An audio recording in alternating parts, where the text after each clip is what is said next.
Bao nó sẽ sinh nó apple à. Sẽ sinh nó từ từ như bao nó ya pink. Lúc bây giờ pink sinh cũng ya, dùng đồ chơi sao muốn con nè. À, pink sao muốn con. Blong. Sao exercise đây là thoát sinh đâu. Blong sao muốn con ya, blong lâu á. Mình có muốn chi? Mình muốn chi? Mình chỉ ai dùng đồ chấp lắm à? Mình muốn bạn. Mình chỉ tao muốn câu theo á. Dùng đồ tê hai nó, sai à? Cái gì chấp?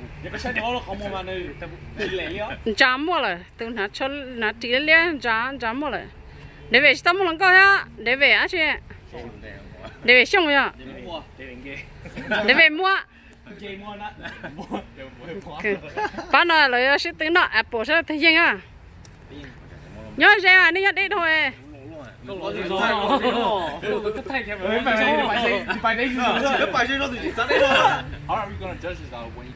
Nhớ xem.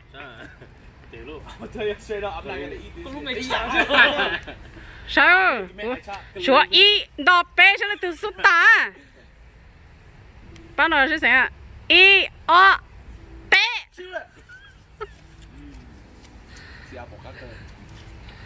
Sẽ thì số ta. Ở chuyện trai yêu nó hay yêu nó cái sự này khác.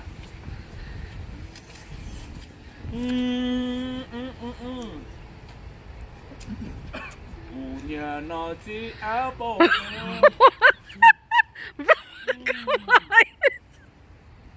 Không sao.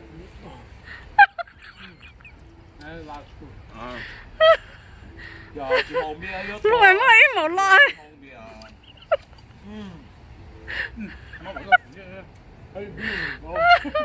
Muốn chơi một lần lại lo thế. Chỉ chọn để về có nhanh chứ chọn.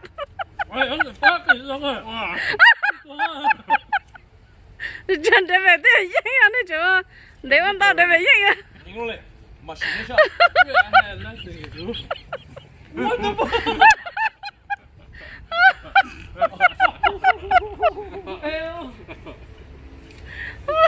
nó phải sao à?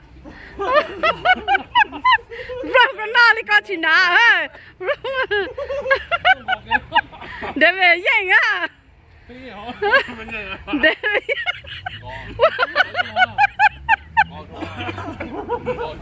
Để về thị long thị a.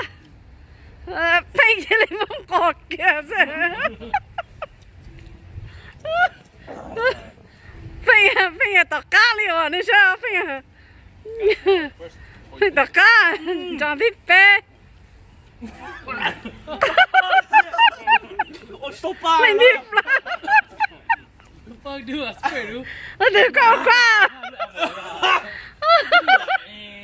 Này cho nên không có kinh kia, này chỉ so đấy à. God damn. Pink gì cũng ya. I know, I sure. Sure là trong đâu sai. Pink sure. No, it's easy. It's a small apple.